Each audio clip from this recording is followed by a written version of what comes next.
শুভ সকাল সবাইকে আমন্ত্রণ জানাচ্ছি মেরিল মিল্ক সোপ রাঙা সকাল অনুষ্ঠানে। দিনটি ভালো কাটুক এই শুভকামনা বরাবরের মতো জানিয়ে আজকের আয়োজন শুরু করছি। আজও সফল একজন অতিথি আমাদের সঙ্গে প্রথম ঘন্টায় আছেন এবং দ্বিতীয় ঘন্টায় সঙ্গীত আয়োজন রয়েছে। সঙ্গে আছি আমরা দুজন, আছি আমি লাবণ্য এবং আমি মাসুক। শুভ সকাল আমার তরফ থেকেও দর্শক। ভীষণ সুন্দর একটি দিনের সূচনা হচ্ছে এবং আলোকিত অতিথি আছে আমাদের সাথে, কিন্তু আরও যে আছে সে হচ্ছে লাবণ্য। শুভ সকাল লাবণ্য। শুভ সকাল, কেমন আছো? ভালো আছি, তুমি কেমন আছো? আমি বেশ ভালো আছি এবং আজকে সকালটা যখন এসে তোমাকে দেখলাম আরো ভালো লাগলো, কারণ অনেক দিন পরে তোমার সাথে এখানে বসা হলো এবং আমারও ভীষণ ভালো লাগছে। চলো দর্শকদেরও একটু ভালো লাগাই, তাদেরকে জানাই কি আছে আমাদের সাথে। চলো প্রিয় দর্শক, আমাদের আজকে রাঙা সকালের অতিথি তথ্য প্রযুক্তি উদ্যোক্তা সাবিনা আক্তার। চলুন তাকে স্বাগত জানাই।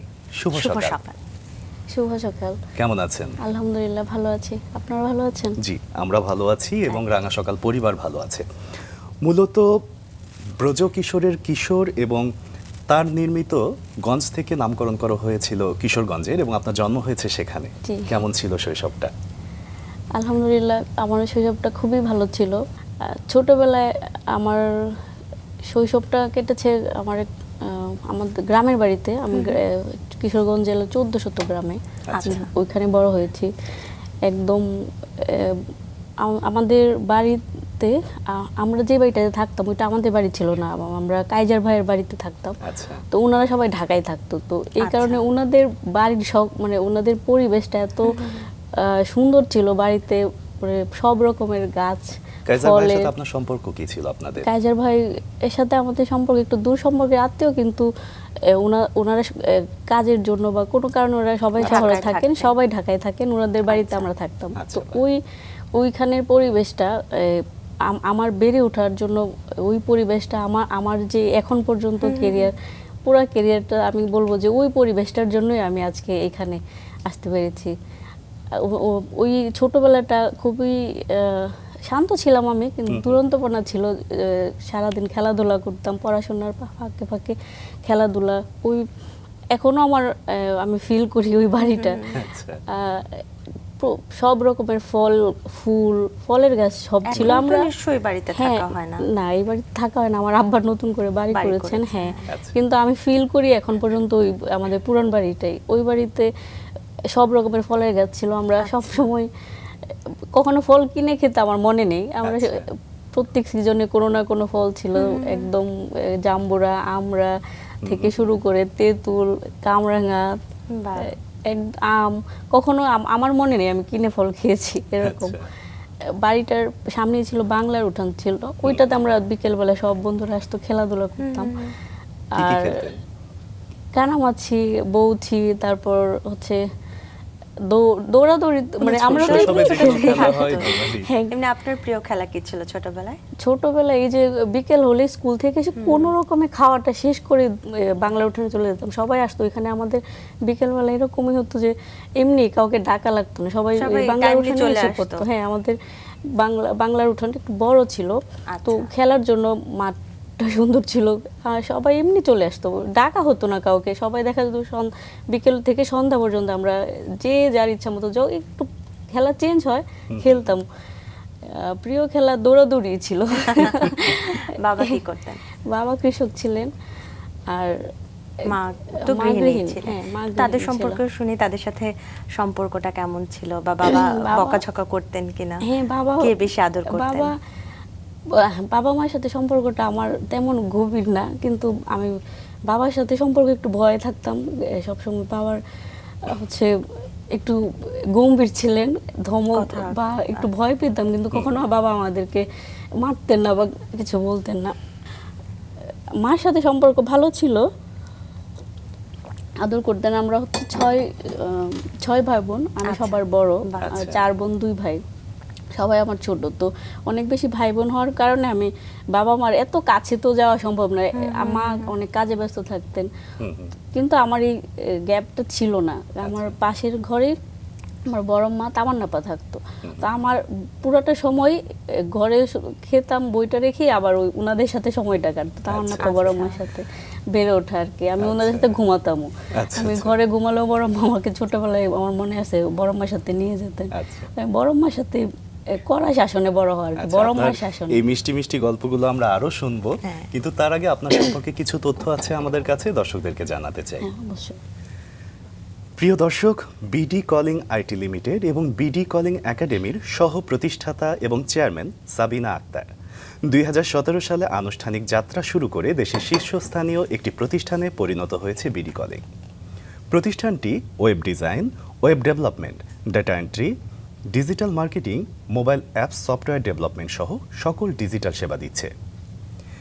বিশেষ করে গুরুত্ব দিচ্ছে এআই ভিত্তিক কাজে। সম্প্রতি যুক্ত হয়েছে অ্যাফিলিয়েট মার্কেটিং এবং অ্যামাজন ই কমার্সের সাথে। তথ্য প্রযুক্তি সেক্টরে দক্ষ জনশক্তি তৈরিতে ফ্রি প্রশিক্ষণ দেওয়ার পাশাপাশি দক্ষতা অনুযায়ী চাকরির ব্যবস্থা করে থাকে বিডি কলিং একাডেমি। বর্তমানে প্রতিষ্ঠানটির 6টি অফিসে 7 শতাধিক কর্মী রয়েছে। কম্পিউটার টেকনোলজিতে ইঞ্জিনিয়ারিং শেষে ব্যক্তিগত ফ্রিল্যান্সিং থেকে তিনি এখন দেশের অন্যতম সেরা আইটি ফার্মের কর্ণধার। স্বীকৃতি হিসেবে 2020 সালে অর্জন করে নিয়েছেন বেসিস ন্যাশনাল আইসিটি অ্যাওয়ার্ড সহ বিভিন্ন সম্মাননা। চলুন আবারও তার কাছে ফিরে যাই।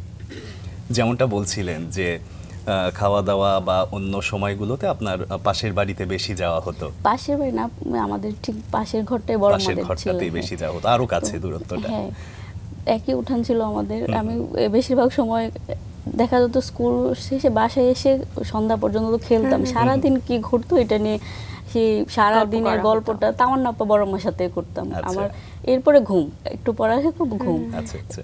এটাই আমার লাইফ ছিল। ছোট পরিবারের life বড় ছিল। সন্তান হিসেবে তো আদর বেশি পাওয়া হয়েছে, আবার হ্যাঁ, আমি ওই যে একদিকে দুই মনে হয় পরিবারের আদর দায়িত্বটাও পেতাম। বেশি ছিল। হ্যাঁ, দায়িত্ব তখন তো বুঝিনি। বোঝা আমি দুই হয়নি, পরিবারের, হ্যাঁ। আমার মা বাবার আদর পেতাম, আবার বড় মা তামান্নাপার আদর পেতাম। আচ্ছা। তো আদরেই বড় হয়েছে আর কি। আচ্ছা। স্কুলের পড়াশোনার জীবনটা কেমন ছিল? হ্যাঁ, ভালো ছিল। আমার আব্বা তো পড়াশোনা করেননি বেশি, তো সেই জন্য আব্বা পড়াশোনার গুরুত্বটা এত বুঝতেন না। কিন্তু বড় মা তামান্নাপা আমাকে পড়ালেখায়, বড় মা খুব কঠোর ছিলেন। তো আচ্ছা। উনি এমন হতো যে আমি যদি পড়তাম, উনি আমার সাথে সজাগ থাকতেন একদম। আমি রাত 12টা পর্যন্ত পড়লে বড় মা পেপার পড়তো, যে আমি সজাগ আছি, আমার জন্য হয় পেপার পড়তো, নয়তো ম্যাগাজিন পড়তেন, আমার জন্য সজাগ থাকতেন। তো ওইটার জন্য আমি আর একটু সবসময় ফার্স্ট সেকেন্ড থার্ড এইটার মধ্যেই থাকতাম। তো সবাই অ্যাপ্রিসিয়েট করতেন। আচ্ছা। ওই যে ঢাকা থেকে যারা আসতো, ওনারা কাজের বাইরে আসলে বলতো আচ্ছা সাবিনা অনেক ভালো রেজাল্ট করছে। তো ওই অ্যাপ্রিসিয়েশনের জন্য আমার পড়াশোনাটা আগ্রহ বেড়েছে। হ্যাঁ, তো এরকম সময় স্বপ্ন দেখেননি যে আপনি বড় হয়ে কি হবেন, বা আপনার যারা আছেন, যে তামান্না আপার কথা বলছেন, বড় মার কথা বলেছেন, তারা কোনো স্বপ্ন দেখিয়েছেন কিনা যে সাবিনা বড় হয়ে এমন হবেন? হ্যাঁ, আমি স্বপ্ন দেখতাম। এক এক সময় স্বপ্ন তো বয়সের পরিবর্তন পরে, হতো, হ্যাঁ, হ্যাঁ। বয়সের জন্য আমার বিভিন্ন সময় যে বিভিন্ন রকমের পরিবর্তন হয়েছে। প্রথমে আমার আব্বা তো কৃষক ছিলেন, প্রায় আব্বাকে বলতে শুনতাম যে আমার তো মাসিক ইনকাম নাই, তো যে আমি তো আর চাকরি করি না। তখন আমার কাছে মনে হতো আচ্ছা ঢাকায় যে চাকরি করাটা হয়তো বিশাল কিছু। তো তখন মনে হতো যে আমি চাকরি করব, ঢাকায় যেয়ে চাকরি করব, এরকম একটা ছোটবেলা থেকে। যে আব্বা তো বলতো মাসিক ইনকাম নাই, চাকরি করলে মাসিক একটা ইনকাম আসবে। আচ্ছা। ধান তো সিজনে হয়, তখন ধান বিক্রি করলে টাকা আসে, এরকম ছিল। আমার তখন ওইটা ছিল যে আমি ঢাকায় যাব, চাকরি করব, আচ্ছা। এরকম। আচ্ছা, আপনার গল্পে একটা নাম বারবারই আসছে, সেটা হচ্ছে কাইজার ভাই। আমরা তার সম্পর্কে একটু শুনতে চাই। কাইজার ভাই খুব অমায়িক একজন মানুষ ছিলেন। উনি এখন নেই, আল্লাহ ওনাকে বেহেশত নসিব করুক। উনি আমাদের, আমরা যে বাড়িটা থাকতাম, উনি বিদ্যুৎ বিলটাও এখন কাইজার ভাই দিতেন আমাদের। আচ্ছা আচ্ছা। এবং উনি আমাদেরকে খুব আদর করতেন, ভালোবাসতেন। আর ওনার এই ফেসিলিটির জন্য হয়তো আজকে আমরা এখানে আসতে পারছি, মানে আমি এখানে আসতে পারছি। আমি থ্যাঙ্কফুল ওনার কাছে। দারুণ। লাবণ্য, একটা বিষয় খেয়াল করেছো যে একজন আলোকিত মানুষের পিছনে আলো ছড়ানোর জন্য আরো বেশ কিছু আলোকিত মানুষ থাকেন। একদমই তাই। চমৎকার না বিষয়টা? এটাই আমার মনে হয় একটা মানুষকে এগিয়ে যাওয়ার জন্য অনেক গুরুত্ব রাখে। পরিবারের কথা বলি বা কিছু মানুষ যদি আসলে একটা সাপোর্ট দেয়। ভাই বোনদের কথা বলছিলেন আপনি, বড় সন্তান এবং 6 ভাই বোন আপনারা। শেয়ারিং কেয়ারিং এর বিষয়টাও বোধহয় আছে, যেহেতু একটা ওই সময় একটা স্ট্রাগলই করতে হয়েছে ছোটবেলা থেকে। না, স্ট্রাগলটা আমি বুঝতাম না। বাবার আমাদের কারণে তো- হয়তো বুঝতেই পারতেন না, আমাদের ধানের জমি ছিল তো, তো আমি কখনো ভাত ভাতের অভাবটা আমি তেমন বুঝিনি, যে দুই পরিবারে ছিলাম, যত্নটা বেশি পেতাম, অভাবটা আমি তখন বুঝিনি। কিন্তু তাওয়ান্না পাক বুঝাইতে চেষ্টা করতো যে আমি তো ফার্স্ট সেকেন্ড থার্ড হইতাম, ফার্স্ট হইতাম না, বা এরকম কখনো বলতো যে ফার্স্ট হয় ওর যে ফেসিলিটিস পাচ্ছে সাবিনা, তুইও কিন্তু সেই ফেসিলিটিসগুলো পাচ্ছিস, তার মানে আমার রেজাল্টটা ওই রকম করা উচিত, এরকম বুঝাতো। অভাবটা আমার তেমন বোঝা হয়নি ছোটবেলায়, বড় মা থাকার কারণে, আব্বা আম্মা থাকার কারণে। ভাতের অভাবটা ভাবতাম যে কখনো মানুষের অভাবই হয় না, আমি এটাও ফিল ছিল। কিন্তু একটা সময় পরে দুইটা ইনসিডেন্ট আমার লাইফে আমি বুঝতে পারলাম যে মানুষের অভাব হয়। আমি ছোটবেলায়, ধরেন আমরা ছোটবেলায় কি করি, একটা নতুন ড্রেস বানাই, তো আমি নতুন ড্রেস বানিয়ে পরলেই দৌড়ে তাওয়ান্না পাকে দেখাইতাম, তাওয়ান্না পা কেমন হয়েছে। তাওয়ান্না পার এত সুন্দর কমেন্ট করতে যে মনে হতো যে এইটাই মানে লাইফের বেস্ট কিছু, মানে যেটাই পড়তাম, যেটাই আমার মামার টেইলার ছিল, তো আমি গেলে আমাকে জামা বানিয়ে দিত, এই জন্য এটা পাইতাম। তো আমার খেলাধুলার সাথে থাকে না গ্রামে, তো আমি একটা ড্রেস বানালে আমি দেখতাম কি কিছুদিন পরে ও একটা ড্রেস বানিয়ে দেখাচ্ছে, যে ও পরে বাইরে বের হতো, আমরা এরকম করতাম। হঠাৎ আমি কিছুদিন এরকম করার পরে, কিছু বছর যাওয়ার পরে দেখলাম আমি একবার 2টা জামা বানিয়ে ফেলছি পর, কিন্তু ও আর কোনো জামা পরে আসে না, মানে দেখায় না, বা এটা নিয়ে হাসে না যে আমারও একটা নতুন জামা, এরকম বলে না। এরপরে আবার আরেকটা আমি বানানোর পরেও দেখি ও আর কোনো জামা বানাই, আমরা কম্পিটিশন করে জামা বানাইতাম। পরে আমার একদিন আমি কোনো কারণে ওদের ঘরে গেলাম, বা কি জন্য জানি আমি বুঝতে পারলাম যে ও চাচ্ছিল জামা বানাতে, কিন্তু ওর ফ্যামিলি কোনো কারণে দিতে পারছিল না। ওইটা মানে ওইটা যখন আমি বুঝতে পারলাম, আমার তখন আমি একটু সফট হইলাম, যে আসলেই তো মানুষ অনেক কিছু চায়, আমি তো না চাইতে অনেক কিছু পাচ্ছি। আমরা মধ্যবিত্ত ফ্যামিলি ছিলাম, কিন্তু আমি যতটুকু পাইতাম ততটুকুতে আমি স্যাটিসফাইড ছিলাম, ও তো ওইটুকুও পাচ্ছিল না। ওইটার পরে আমি এখন পর্যন্ত আর কখনো ওই যে অনেক মানে ড্রেস বানানো বা বিলাসিতা, এটা আমার লাইফে এখন আর এটা আমি ফিল করি না যে আমার বিলাসিতা করতে হবে, বা এই জিনিসটা আমি সফট হয়ে গেলাম। আগে আমি আমার বোনের সাথে আমার ড্রেস শেয়ার করতাম, তখন অনেক ছোট, শুধু হ্যাঁ এরকম হবে। চমৎকার একটা অনুধাবন সেই বয়সে, আমার মনে হয়। এর আগে আমি আমার বোনের সাথে আমার ড্রেস শেয়ার করতাম না, আমি একটু ছিলাম, ও জোর করলেও দিতাম না। এরপর থেকে আমি একদম নিউট্রাল হয়ে গেলাম, যে না এটা, তখন থেকে আমার ওই যারা কিছু মানে চায় কিন্তু পাচ্ছে না, মানে অভাবটা আমি ফার্স্ট ওই সময় বুঝতে পারলাম। দ্বিতীয়, আমি ক্লাস 9-এ যখন পড়ি, আমি একটা ফ্রেন্ড ওর থেকে শুনতেছিলাম যে ও স্কুল আগের দিন খায়নি, স্কুলেও খেয়ে আসেনি। তো ব্রেক থাকতো 10টা থেকে 2টা 1টার মধ্যে একটা ব্রেক থাকতো, ওই সময় ও যাবে, তারপরে খাবে কিনা তাও নিশ্চয়তা নেই, এরকম একটা সিচুয়েশন আমি যখন শুনতে পারলাম, ওই দিন আমার অনেক মন খারাপ হলো, যে আমি তো এই যে কৃষকের মেয়ে না, ধান বা ভাত কখনো এটা আমি দেখি নাই যে অভাব। আপনার পরিবার এটা বুঝতেই দেয়নি? হ্যাঁ, না এটা হয়ে গেছে, আমাদের ধান ছিল অনেক, ভাবতাম যে তরকারি হয়তো কোনোদিন থাকতেই না পারে, বা কম বেশি হয়, কিন্তু ভাত যে কখনো অভাব হয় এটা আমি কখনো জানতাম না। ওই দিন আমি ক্লাস 8 অথবা 9-এ পড়ি, আমার খুব অবাক হয়। আমি তাওয়ান্নাপার কাছে যে শেয়ার করতেছিলাম যে আমি তো কখনো জানি না যে ভাতের অভাব হয় এরকম। তখন থেকে আমি ওই অভাবটা ফিল করতে পারছি। তখন ওই চাকরির পাশাপাশি আমার মনে হতো যে না, আমি কারোর জন্য মানে কিছু করব, হ্যাঁ ঢাকায় যেয়ে কিছু করব, এটা আমার মনে হতো সবসময়। চমৎকার। আপনার স্কুল তো কিশোরগঞ্জে কেটেছে? স্কুল আমি 1400 গ্রামে পড়তাম। প্রথমে 1400 সরকারি প্রাথমিক বিদ্যালয়ে, 1400 সরকারি প্রাথমিক বিদ্যালয়ে 5 পর্যন্ত পড়ার পরে আমি ওই যে নান্দলা ওসমানুদ্দিন উচ্চ বিদ্যালয়ে 6 থেকে এসএসসি পর্যন্ত পড়াশোনা করেছি। হ্যাঁ। তারপর কলেজ জীবন কোথায় কাটলো? কলেজ হচ্ছে আইএস আইডিয়াল ডিগ্রি কলেজ, ওইটাও গ্রামেই ছিল। আচ্ছা। আমি একটু ভয় পেতাম, আমার একটা মামা ছিল, কোনো কারণে আমি যখন 3-4-এ পড়ি, তখন আমাদের বাড়ির সামনে রাস্তা ছিল, ওই রাস্তা থেকে মামাকে ওই যে মাইক্রোবাস থাকে না, ওই কিডন্যাপ করে নিয়ে গেছিল কোনো কারণে। ও মামাটা ফিরে আসতে পারছে, আয়াতনামা ছিল ওনার নাম, তো ফিরে আসছিল। ওই গল্পটা আমি তো দেখলাম, উনি ওনার এই যে নিয়ে গেছিল ওই ভয়ে আমি কখনো কোনো গাড়িতে উঠতাম না। হ্যাঁ, আমি ওই স্কুল কলেজ দুইটাই পায়ে হেঁটে, আচ্ছা। কোনো দিনও আমি গাড়িতে উঠতাম না। আমার ভয় লাগতো যে যদি আমাকে নিয়ে যায় এরকম। আমি ওই তখন থেকে রাস্তায় আমি কোনোদিনও গাড়িতে উঠি নাই, পুরো স্কুল কলেজ দুইটাই হেঁটে। আচ্ছা, 2 পরবর্তীতে কিলোমিটার। ভার্সিটি জীবনে এসে কি গাড়িতে ওঠা হয়েছিল? হ্যাঁ, তখন তো সব আমি এত ভয় পেতাম, কেউ বিশ্বাস করতো না। আমি পলিটেকনিকে অ্যাপ্লাই করেছিলাম আমার তাওয়ান্নাপার পরামর্শে। আমি জানতাম না পলিটেকনিক সম্পর্কে।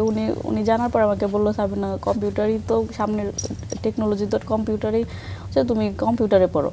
তখন আমি অ্যাপ্লাই করলাম মেয়ে ক্যাটাগরিতে। পরীক্ষা দেওয়ার পরে আমি উত্তীর্ণ হয়েছি। তখন আমার চান্স হয় ওই যে চিটাগং মহিলা পলিটেকনিকে। চিটাগং মহিলা পলিটেকনিকে আমি স্কুল পর্যন্ত 2 কিলোমিটার হেঁটে যাই, আমি চিটাগংয়ে যাবো, এটা আমার আম্মা বিশ্বাস করতেছেন না, আমার আব্বা কেউ বিশ্বাস করে না। আমি ছোট ছিলাম, চুপচাপ ছিলাম, তো কেউ বিশ্বাস করতেছিল না। আমি নিজেও না, আমি কিভাবে যাব চিটাগং এত দূরের। তারপরেও আব্বা হেল্প করেছেন, চিটাগং গিয়েছি, ওইখান থেকে পড়াশোনা। পরিবার সবসময় খুব সাপোর্ট দিত পড়াশোনার বিষয়ে। হ্যাঁ, একবার যখন হাই স্কুলে পড়তাম তখন আমার তাওয়ান্নাপা বলতেছিল, তুমি একবার তোমার আব্বাকে স্কুলে নিয়ে যাও। আব্বা তেমন পড়ালেখার গুরুত্বটা বুঝতো না। তো এটার জন্য আমার আম্মা সবসময় টাকা পয়সা ছোটখাটোগুলো আম্মাই দিত, আর আব্বা বড়গুলো যেগুলো আম্মা দিতে পারতো না ওই টাকাগুলো আব্বা দিত। তো আব্বা পড়ালেখার গুরুত্বটা এত বুঝতো না। একদিন আমি ক্লাস 10-এ উঠে পরে আমি ফার্স্ট হয়েছিলাম। তখন আব্বাকে স্কুলে নিয়ে গেলাম, যে আব্বা স্যাররা বলছে মিষ্টি খাও, তো তুমি একটু যাও রেজাল্টের পরে। তো আব্বা মিষ্টি নিয়ে স্কুলে যাওয়ার পরে আব্বাকে স্যাররা একদম মানে অনেক সম্মান দিয়ে স্যারদের পাশে নিয়ে বসে সাবিনার আব্বা আসছে এরকম বলে মিষ্টি খাওয়ানোর পরে আব্বা খুব খুশি। যে আর অন্যরা কেউ, আমরা গ্রামে কিন্তু 2-3 বিষয় ফেল করলে পরে কিছু আবার রিকোয়েস্ট করলে, গার্জিয়ান রিকোয়েস্ট করলে ওদেরকে আবার দিয়ে দেয়, পরের ক্লাসে উঠতে দেয়। হ্যাঁ, 3টা পর্যন্ত এগ্রি করে। অন্যরা বারান্দায় দাঁড়িয়েছিল, কাউকে ঢুকতে দিচ্ছিল না। আমার আব্বাকে যখন ডেকে নিয়ে পাশে বসে খাওয়াচ্ছিল, চা খাওয়াচ্ছিল, আব্বা খুব খুশি।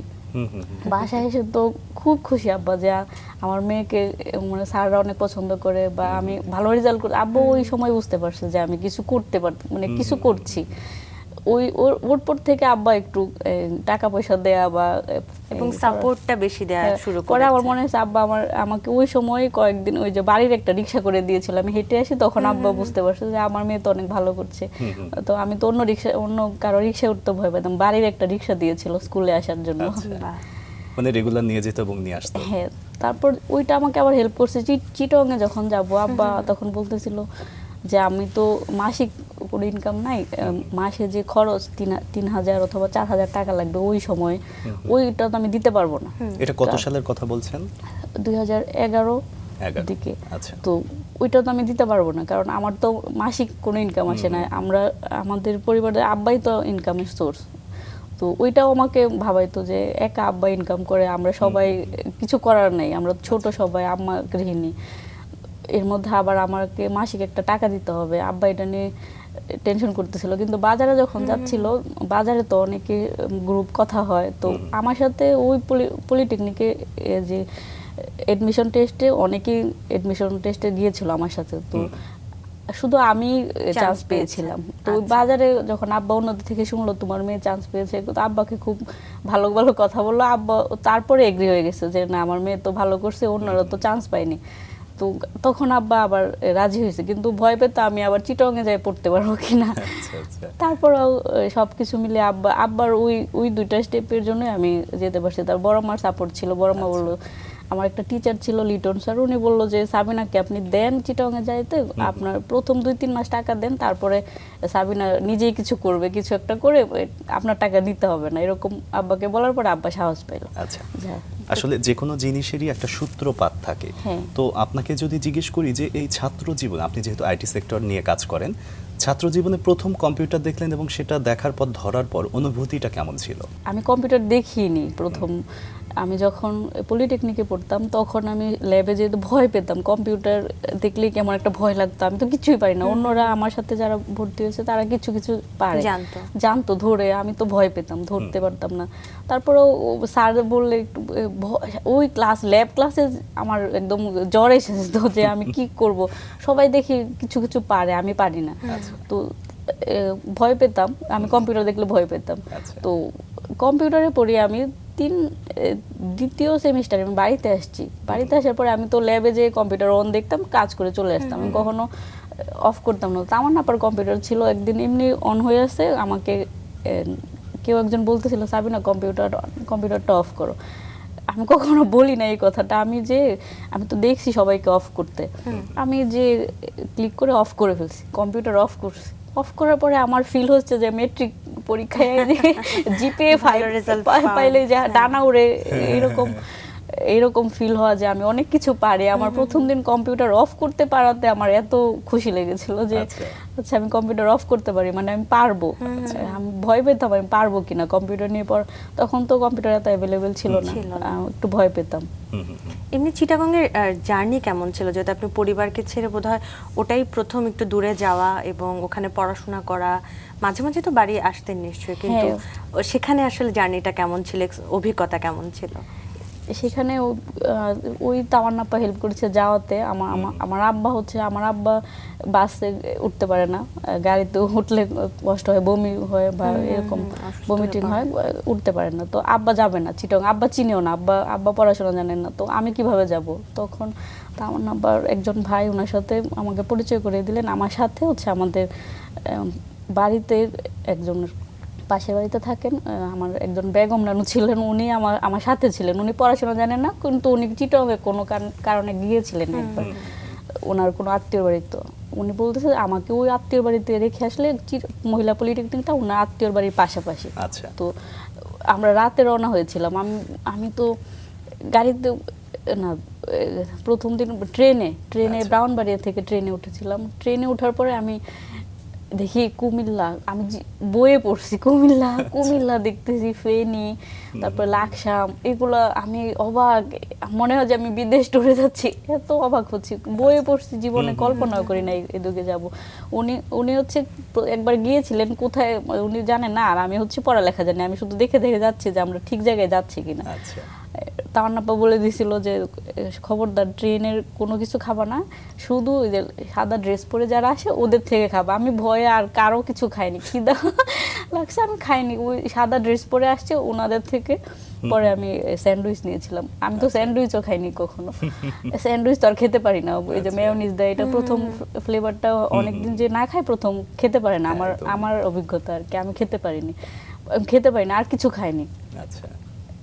এরপরে ওইখানে গেলাম, সবকিছু মানে চিটাগংয়ে আমার কাছে খুব অ্যাডভেঞ্চার ছিল ওই জার্নিটা, আমার এখনো মনে পড়ে।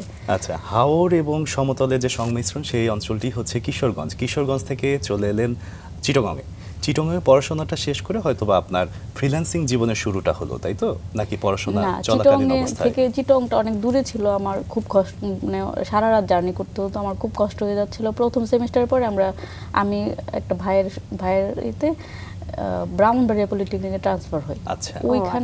ওইখানে আমি একাই স্টুডেন্ট ছিলাম, মেয়ে, আর সবাই ছেলে ছিল আমার ক্লাসে। ওইখান থেকে 5th সেমিস্টারে যে আমার বিয়ে হয়ে যায়।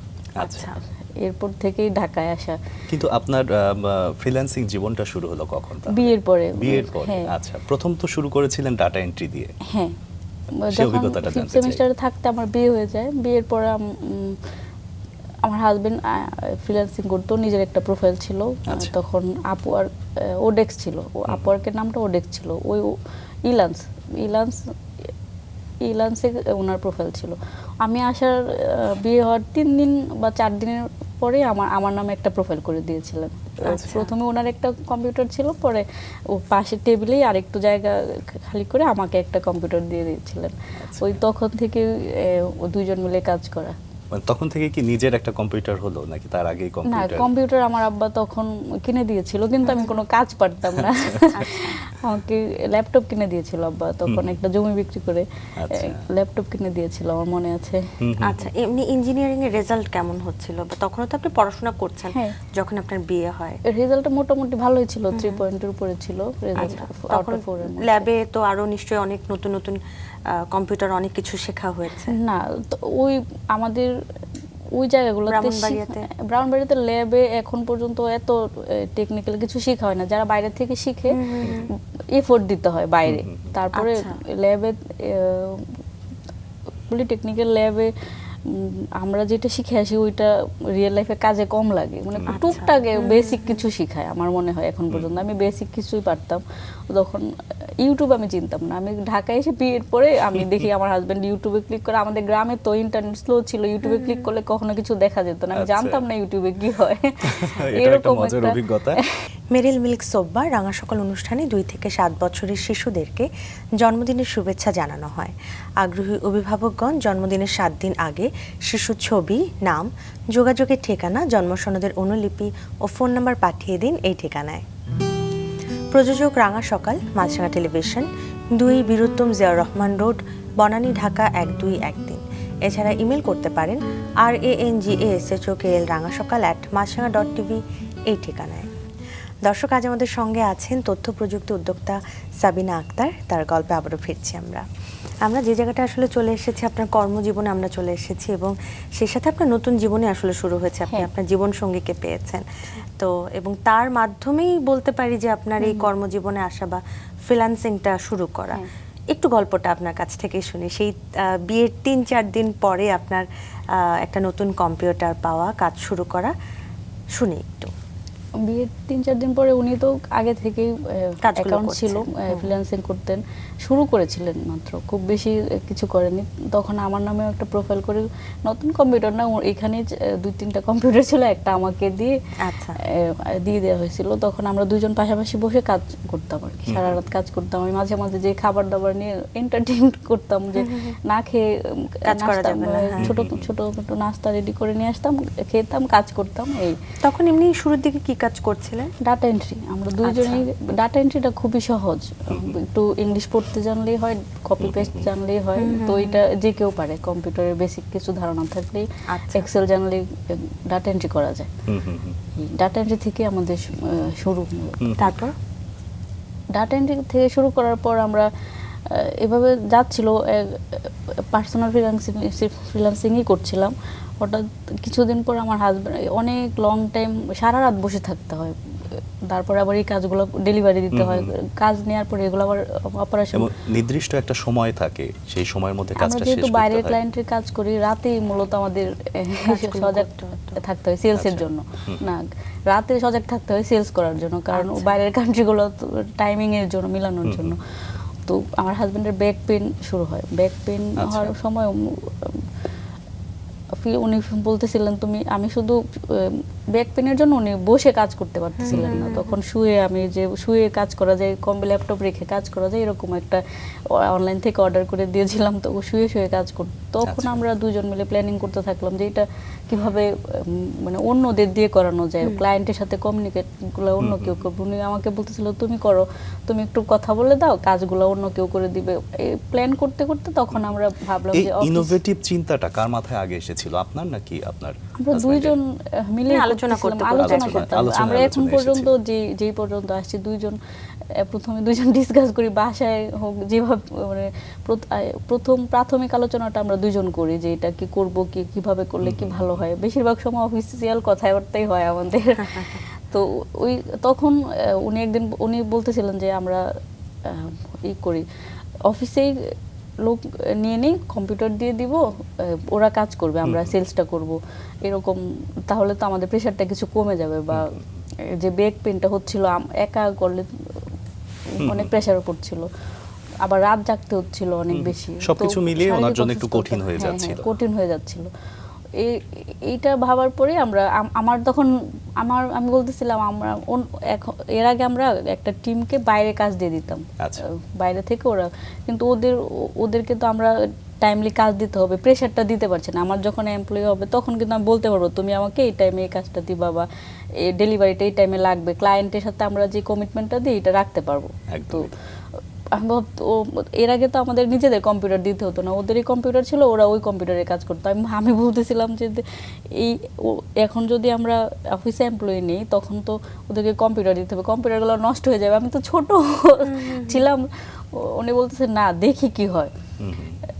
তখন আমরা অফিস শুরু করলাম। অফিসে যখন কাজ শুরু হলো তখন দেখলাম যে না আমাদের প্রেশার কিছুটা কমে যাচ্ছিল। ওই থেকে মতিঝিলে আমাদের তখন অফিস ছিল, ছোট 1100 স্কয়ার ফিটের একটা বাসায় অফিস ছিল। তো ওইখানে প্রায় 30 জনের মতো এমপ্লয়ি হয়ে গেছিল। ওইটা থেকে আমাদের শুরু আর কি অফিস। জীবনের মানে ধাপগুলো কত সুন্দর দেখেন। যে মানুষটা মানুষের সাথে কথা বলতে ভয় পেত, অনেক নার্ভাস ফিল করতো, কম্পিউটার অন অফ করাটা জানতো না, সে এখন নিজে উপার্জন করছে, নিজে কাজ করছে এবং অন্য আরো 10 জনকে কাজের ক্ষেত্র তৈরি করে দিচ্ছে। এই বিষয়টা থেকেই কি বিডি কলিং এর উৎপত্তি? বিডি কলিং কবে থেকে কাজ শুরু করলেন? বিডি কলিং তো তখনই নামটা তখনই হয়ে গেছে। আর অফিসিয়ালি আমরা বিডি কলিং আইটি লিমিটেড বলতাম। তখন একটা কল সেন্টারের একটা প্রজেক্ট ছিল, ওইটা চলতো, ওইটার জন্য বিডি কলিং নাম দেওয়া হয়েছিল। কতজন কাজ করতো ওই সময়? ওই সময় 7-8 জন একটা গেমিং প্রজেক্ট ছিল, ওইটাতে কাজ করতো। একদম শুরুতে 7-8 জন, আর পরবর্তীতে সেটা গিয়ে 30 জনে ওই পর্যন্ত 30 জন ছিল। তারপর ওইখানে ওই বাণিজ্যিক এলাকা তো মতিঝিল একটু বাণিজ্যিক এলাকায় এক্সপান্ড করতে অনেক ইস্যু হচ্ছিল, বাসা ভাড়া ওইগুলো খুব বেশি ছিল। তখন ওনার একটা ফ্রেন্ড আলমগীর ভাই, উনি আমাদেরকে সাজেস্ট করলো যে রামপুরা বনশ্রীতে আমরা শিফট করলে ওইখানে ঈদ করা যাবে, মানে অল্প খরচে সহজ হবে, সুন্দর অফিস পাওয়া যায়। কিন্তু ততদিন পর্যন্ত আসলে ফ্রিল্যান্সিংটা কতটুকু জনপ্রিয় হয়েছিল? যারা কাজ করছেন তারা জায়গাটা বুঝতে পারছিলেন যে এটা একটা সময় ফিউচার কি হবে? এখন হ্যাঁ, ফ্রিল্যান্সিংটা এখন বেশি জনপ্রিয়। তখন আমি তখনকার কথাই জানতে চাচ্ছি। তখন এত বেশি জনপ্রিয় ছিল না, কিছু মানুষ জানতো যারা ওই টেকনিক্যাল বিষয়গুলো বুঝতো, তারা জানতো।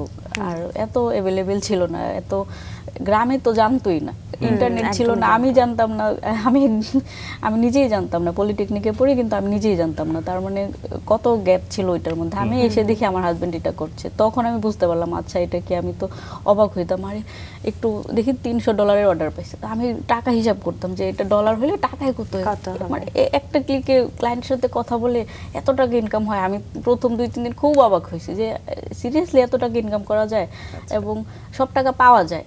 আচ্ছা, এটা আমার কাছে খুব ভালো লাগছিল যে আসলে আমরা তো কত কিছু জানিই না, জানার এখন কিছুটা জনপ্রিয়, সবাই নিজে নিজে করার চেষ্টা করছে। আর আপনারা যে কর্মচারী বলবো কিনা, আপনাদের সঙ্গে প্রথম থেকে আসলে যারা যুক্ত হয়েছিল 7-8 জন থেকে 30 সহকর্মী বললাম, তাহলে আমি তারা আসলে তাদেরকে কি বেতনভুক্ত ছিল নাকি তারা বা কোনো তারা ট্রেনিং পেয়েছিলেন কিনা আপনাদের কাছ থেকে, নাকি তখনই নিজেরা শিখে নিজেরাই কাজ করছিলেন? ডাটা এন্ট্রি তো খুব একটু এক্সেল পারলেই আর ইংলিশের ধারণা থাকলেই করতে পারছিল। আর যারা না পারতো আমরা শিখিয়ে নিতাম, প্রথম 3 মাস ট্রেনিং পিরিয়ডে থাকতো তখন ওরা শিখে নিত। আমরা এখন পর্যন্ত মূলত শিখিয়েই নেই এরকম ডাটা এন্ট্রি বা আমরা যে সেক্টরগুলোতে এখন পর্যন্ত যাচ্ছি, এটা বাইরের রিসোর্স অ্যাভেলেবেল না, আমরা শিখিয়ে নিতে হয় বেশি। রামপুরাতে কবে থেকে অফিস কার্যক্রম শুরু করলেন? 2020 সালে আমরা রামপুরাতে বনশ্রীতে শিফট করি। তখন থেকে গ্রোথটা আলহামদুলিল্লাহ সবচেয়ে বেশি ছিল। ওইখানে গ্রোথটা হচ্ছিল না, এখানে গ্রোথ করাটা খুব ইজি হয়ে গেছিল আমাদের জন্য। প্রত্যেক বছর আলহামদুলিল্লাহ অনেক ভালো গ্রোথ হয়েছে এখানে। বিডি কলিং আইটির আসলে সেবাগুলো কি কি? আমরা এখন ডাটা এন্ট্রি দিয়ে শুরু করেছিলাম প্রথম থেকে, তো বললাম web design, web development, mobile app development, software development, digital marketing, UI UX design, graphic design, video editing, সব মানে সকল আইটি সার্ভিস, ডিজিটাল আইটি যত সার্ভিস আছে এখন পর্যন্ত আমরা সবগুলোই করছি। আপনারা কোথাও ট্রেনিং নিয়েছিলেন? না, আমরা কোথাও ট্রেনিং নিইনি, আমার হাজবেন্ডও কোথাও ট্রেনিং নিইনি, আমিও। আমি এখনো পর্যন্ত যারা আমাদের কাছে শিখতে আসে আমি বলি যে আপনাদের তো এখন সুযোগ আছে শিখার, আর আমরা কিন্তু কোথাও ট্রেনিং নেইনি, আমরা করতে করতে শিখেছি বা নিজেকে ডেভেলপ করেছি। এই শেখাটা কিন্তু আরো সুন্দর এবং আরো বেশি স্ট্রং, কারণ ওই যে একটা প্রবাদ আছে, গাইতে গাইতে গায়েন, অনেকটা সেই রকম যে আমি প্র্যাকটিক্যালি কাজ করতে করতে শিখে যাচ্ছি। তারপরের গল্পগুলো শুনতে চাই। এই এখন তো বনশ্রীতে আলহামদুলিল্লাহ আমাদের 6টা অফিস আছে আর 700+ এমপ্লয়ি আছে, আপনারা তো একটু আগেই বললেন। 2020-এর সময়টা কেমন ছিল? যেহেতু ওটা আমাদের পুরো বিশ্বে আসলে একটা মহামারী ছিল, একদম কোভিডের টাইমটা হ্যাঁ। ছিল। ওই সময় কাজের বিষয়টা কেমন ছিল, কাজের ওই সময়টা? 2020-এ আমরা আমাদের গ্রোথটা ওই বছরই সবচেয়ে বেশি হয়েছিল। কি মনে হয় কেন সেটা?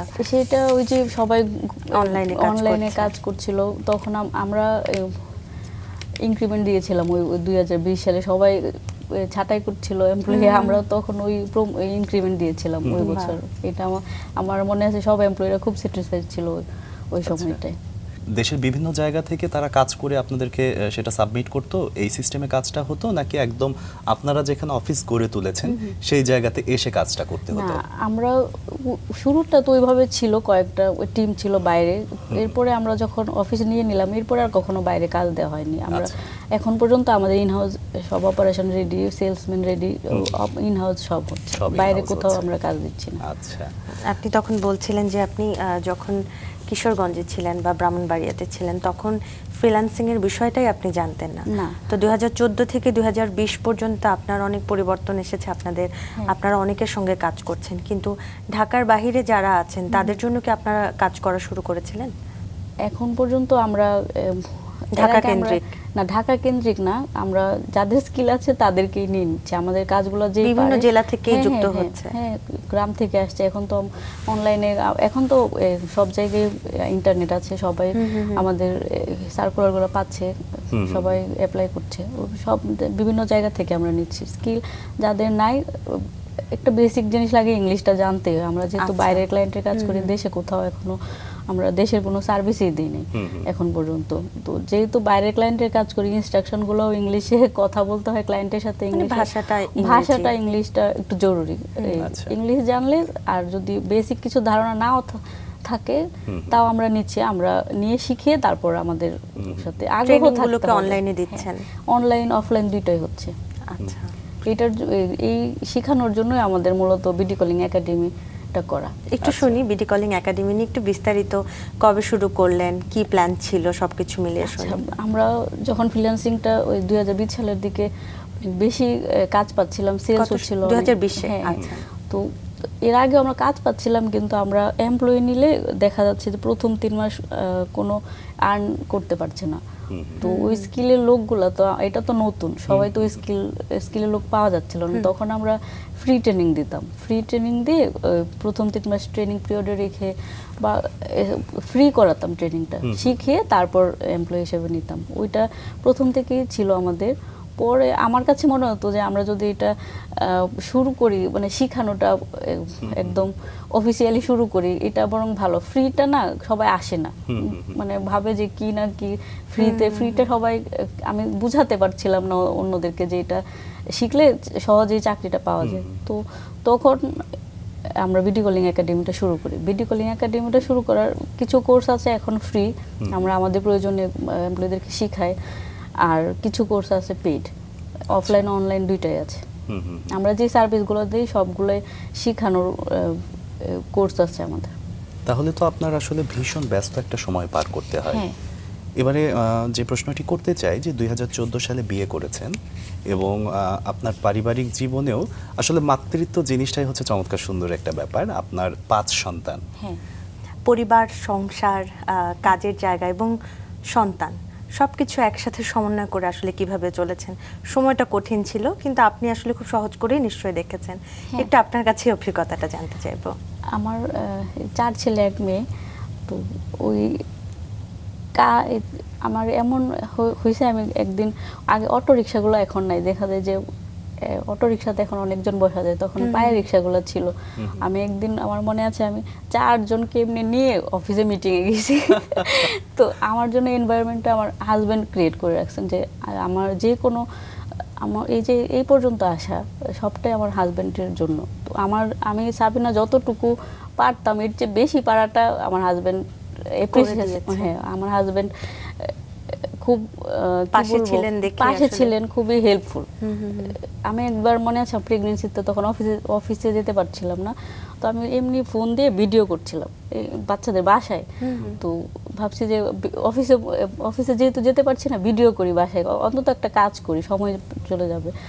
তখন উনি 1-2 দিন ভিডিও করার পরে 4র্থ দিন দেখি আমার বাসায় হঠাৎ অফিস থেকে লোক আসলো, চারদিকে বাসায় এক্সট্রা লাইট লাগিয়ে দিছে। আচ্ছা, মানে আমি অবাক, এতগুলা লাইট একজন এসে লাইট লাগিয়ে দিচ্ছে। মানে আমি যে ভিডিও করছি লাইটের কোয়ালিটিটা হয়তো ভালো ছিল না, উনি নিজে থেকে বাসায় এতগুলা লাইট লাগিয়ে দিচ্ছে। আমি ভিডিও করতে পারবো কিনা এটাই জানি না। তো তখন আমি চেষ্টা করলাম যে যেহেতু আমাকে লাইট লাগিয়ে দিচ্ছে, আমাকে কাজটা করতে হবে। এবং যদিও আর ওই কাজটা করা হয়নি, পরে আবার ওই যে কাজে চলে গেছি। প্রেগনেন্সি ছিল, বাচ্চা ছোট ছিল, সব মিলে আমি এখন হচ্ছে আমি হাফ টাইম অফিসে থাকি। ওই সময়টা আমার বাচ্চারা স্কুলে থাকে, 1টা পর্যন্ত আমি অফিসে থাকি, 1টার পরে বাসায় চলে আসি। খুব বেশি প্রয়োজন না হলে আর অফিসে যাই না। মিটিংগুলো বা আমার কাজগুলো আমি সকালের মধ্যে করতে চেষ্টা করি। বাকি সময়টা বাচ্চাদের নামগুলো একটু শুনে নেই। তাহমিদ, তুর্য, অপসরী, তাইসির, তালহা। আচ্ছা, ওরা এখন স্কুলে যাচ্ছে 4জনেই? না, 4জন স্কুলে যাচ্ছে, একজন 16 মাস বয়স, হ্যাঁ ছোট, আচ্ছা। বাসায় থাকে। আর এই তো হাজবেন্ডের কারণে মূলত আমার এই 2টা মেনটেন করা সহজ হয়েছিল। সবসময় সাপোর্টিভ ছিল। জীবন সঙ্গী সহযোগিতা পেয়ে আসলে অনেক পরিবর্তন হয়েছে আপনার নিঃসন্দেহভাবে, যেটা আপনি আসলে নিজেই বলছেন যে আপনার দুজনের চেষ্টায় আসলে আজকে আপনি এই জায়গায় এসেছেন। হ্যাঁ। সেই জায়গাটা এখন আপনার পরিবার কতটুকু খুশি, যারা আপনাকে নিয়ে অনেক স্বপ্নই দেখেছেন, যাদের কথা একদম ছোট থেকে শুনেছি যে তামান্না আপা বা আপনার বড় মা, আপনার বাবা মা, ভাই বোনরা, তারা এখন আপনাকে নিয়ে কতটুকু গর্ববোধ করে? হ্যাঁ, আলহামদুলিল্লাহ, তারা সবাই খুশি যে আমি এই পর্যন্ত আসতে পেরেছি। বিশেষ করে বড়ম্মা তো অনেক খুশি। বড়ম্মা এই পর্যন্ত আসা পর্যন্ত আমার মনে হয় সবচেয়ে বেশি সাপোর্ট বড়ম্মার ছিল, তামান্না আপার ছিল, আব্বা আমার তো ছিলই। আমি তাদের প্রতি খুবই থ্যাঙ্কফুল যে আমাকে এই পর্যন্ত আসতে সাহস যোগানোটা, প্রথম প্রয়াসটা ওনাদের থেকেই পাওয়া। একদমই। আমরা একটু ভবিষ্যৎ পরিকল্পনা জানতে চাই, যেহেতু আপনি মোটামুটি অনেক বছরই হয়ে গেছে এই জায়গায় কাজ করছেন। কি ধরনের পরিকল্পনা রয়েছে এখন, কি ভাবছেন আপনারা, নতুন কি করবেন? আচ্ছা, বিটি কলিং আইটি লিমিটেড নিয়ে আমার এখন পর্যন্ত চিন্তা, আমার হাজবেন্ড শুরু থেকেই বলতেছিল যে 5000 কর্মীর কর্মসংস্থান করব আমরা আইটি ফ্রিল্যান্সিং এবং সফটওয়্যার খাতে। তো আমার প্রথম থেকে মনে হতো যে অল্প, এটা সংখ্যাটা খুবই অল্প। তখন উনি বলতেন না দেখো, আমরা তো মাত্র 200-300 মানুষের কর্মসংস্থান করছি, 5000 অনেক বড় কিছু। কিন্তু আমরা ওইটার মার্কেটটা এত বেশি, আমার কাছে মনে হচ্ছে যে আমরা একটা ক্যালকুলেশন করেও দেখেছি যে 1-2 বছরের মধ্যেই 5000 কর্মীর কর্মসংস্থান আমরা করতে পারবো। এটা একটা আমার ইচ্ছা যে লাখো মানুষের কর্মসংস্থান করব, আমার মনের ইচ্ছা এইটা। আর হচ্ছে আমরা এখন হচ্ছে হাই ভ্যালু সার্ভিসগুলো দিতে চেষ্টা করব। আর অলরেডি আমাদের ইউএসএ 3টা কোম্পানি রেজিস্টার্ড হয়ে গেছে, 3টা কোম্পানি আছে আমাদের ইউএসএতে। আমাদের দেশের বাইরে সেলস অফিস করা, বিভিন্ন দেশে আমাদের সেলস অফিস করব, এই বছর থেকে আমরা ইনিশিয়েটিভ নিয়েছি ওইটার জন্য। আর ওইটা আমি তো কিছুক্ষণ আগে আপনাদেরকে বলতেছিলাম, এই পাশের দেশ ইন্ডিয়াতে অনেক বড় বড় কোম্পানি আছে, শুধু এই সেক্টরে কাজ করে অনেক বেশি প্রতিষ্ঠিত আর কি। ইনফোসিস, আরও কিছু কোম্পানি আছে, তো লাখ লাখ এমপ্লয়ি আছে ওদের। তো আমার ভিশনটা ওদের মতো হওয়ার। বর্তমানে বিটি কলিং আইটি সেন্টারের শাখা কয়টি? শাখা 6টি। কোথায় কোথায় এগুলো? সবগুলো বনশ্রীতে, এখন পর্যন্ত আমরা বনশ্রীতেই এক্সপান্ডটা করেছি। আচ্ছা। তাছাড়া হচ্ছে আইটি সেক্টরে কাজ করতে হলে কিছু একটা স্কিলের দরকার হয়, পড়াশোনা জানতে হয়। এটা আমাকে মাঝে মাঝে, মানে আমি ফিল করি, আমি যারা পড়াশোনা করেননি বা যাদের ওই স্কিলটা নেওয়ার সুযোগ নেই, বা যারা পড়াশোনাও করতে পারে না, অন্য সাধারণ মানুষের জন্য কিছু করার ইচ্ছা আছে। এখন পর্যন্ত জানি না কি করব, কিন্তু আমি প্রতিনিয়ত রিসার্চ করছি যে কিছু একটা করা যায় কিনা মানে ওই সব ক্যাটাগরির মানুষের জন্য। একদমই। আপনার এই উত্তরের রেলেভেন্ট আরেকটা প্রশ্ন করতে চাই যে বর্তমানে যারা ফ্রিল্যান্সিং এ আগ্রহী, তারা আসলে কিভাবে ট্রেনিং নিয়ে বা কোথা থেকে শুরু করলে তাদের জার্নিটা সহজ হবে? যারা ফ্রিল্যান্সিং করতে আগ্রহী তাদের জন্য এই যে আমরা তো কোনো স্কিল ছাড়াই শুরু করেছিলাম, এখন তো অনেক অনেক সুযোগ আছে স্কিল নেয়ার। বিভিন্ন আইটি প্রশিক্ষণ দিচ্ছে, অনেক অনেক কোম্পানি আইটি প্রশিক্ষণ দিচ্ছে। তো আমরাও যে ফ্রিল্যান্সিং করতে চাই সে শুধু যে কোনো যেটা তার পছন্দ, যে স্কিলটা, যে কোনো একটা স্কিল নিয়ে ওই জিনিসটা যদি ক্লায়েন্টকে অফার করে, মার্কেট প্লেসে অ্যাকাউন্ট থাকে, ক্লায়েন্টকে অফার করে যে আমি তোমার কাজটা ভালো ডেলিভারি দিতে পারবো, তুমি আমাকে কাজ দাও, ও করতে পারবে। এক্ষেত্রে কি শিক্ষার্থীরা কিংবা অন্য পেশায় যারা আছে তারাও পার্ট টাইম হিসেবে এই কাজটা করতে পারবে? হ্যাঁ, করতে পারবে। আচ্ছা, কিন্তু সময়ের অ্যাডজাস্টমেন্টটা এক্ষেত্রে তো আপনার থেকে যেটা শুনলাম যে বিদেশি ক্লায়েন্ট বেশি থাকে এবং তাদের সাথে টাইমের যে ব্যাপারটা সেটা খুব সুনির্দিষ্টভাবে মেনটেন করতে হয়, তো সেক্ষেত্রে ওইটা সমস্যা হবে না? পসিবল, আমার হাজবেন্ড করেছে, আমি করেছি। পড়াশোনার পাশাপাশি ফ্রিল্যান্সিং পসিবল। আমি পড়াশোনার পাশাপাশি কিছু করতে বলবো, কারণ আমার ইনবক্সে মাঝে মধ্যে ওই যে ফেসবুকে প্রমোশনের জন্য সবাই ভিডিও কলিং একাডেমি সম্পর্কে কিছু শুনে, তো আমার কাছে বলে আপু আমাকে একটা চাকরি দেন, বা কিছু মেসেজ আছে এরকম। কিন্তু কেউ না নিজের সিভিটা ওই শো করতে পারে না। আমি কিন্তু চাই চাকরি দিতে, যদি ওই যে এই যে কথাগুলো বলে এটা না বলে যদি শুরু থেকে স্টুডেন্ট অবস্থা থেকে স্কিল ডেভেলপমেন্ট নিয়ে কাজ করে, সিভিটা ভারী হয়, তখন কিন্তু আমাকে দেখালে আমি কিন্তু জবটা দিতে পারি। আমি বলবো যে যারা কিছু করতে চান স্টুডেন্ট অবস্থায় অল্প অল্প করে যে কোনো একটা স্কিল নিলে ওনাদের জন্য জব পাওয়াটা সহজ। স্কিলের কথা বলছিলেন, আমরা যদি ফ্রিল্যান্সিং এই আসি, তাহলে ফ্রিল্যান্সিং এ আসলে পার্টিকুলারলি ল্যাঙ্গুয়েজ বাদে আর কি কি স্কিল হলে বেশি ভালো হয়? আচ্ছা, ল্যাঙ্গুয়েজ তো একটা আছে, আর এছাড়া যে কোনো আমরা যে মার্কেট প্লেসে অনেক সার্ভিস আছে দেওয়ার মতো, ও যার যেটা পছন্দ, যেটা করতে বেশি ভালোবাসে। কেউ গ্রাফিক ডিজাইন, কোনটা বেশি, কোন সেক্টরটা আচ্ছা বেশি? Graphics, data entry, digital marketing, এগুলো বেশি জনপ্রিয়। আচ্ছা, ওয়েব ডিজাইন, এগুলো কথা শুনতে শুনতে একটা প্রশ্ন মাথায় আসলো যে আমরা সবসময় আসলে ইউজ টু হচ্ছে 9টা 5টার একটা চাকরি, এবং আপনিও ছোটবেলায় যে মাসিক ইনকামের যে বিষয়টা সেভাবে আসলে অভ্যস্ত। এখন সব মানে ফুল টাইম যদি কেউ সময় দিতে চায়, আমরা তো একটা বিষয়ের কথা বলছিলাম পার্ট টাইম, কিন্তু এই ফুল টাইম হয়তো সময় দিবে, বা এই জায়গাটায় আস্থা তৈরি করাটা কতটুকু আসলে জনপ্রিয় হয়েছে, যে কেউ আসলে আস্থা পাচ্ছে কতটুকু যে হ্যাঁ আমি আসলে এই ফ্রিল্যান্সিংয়েই ফুল টাইম দিব, এই ফ্রিল্যান্সিংয়ে আমি পুরোটা সময় দিব।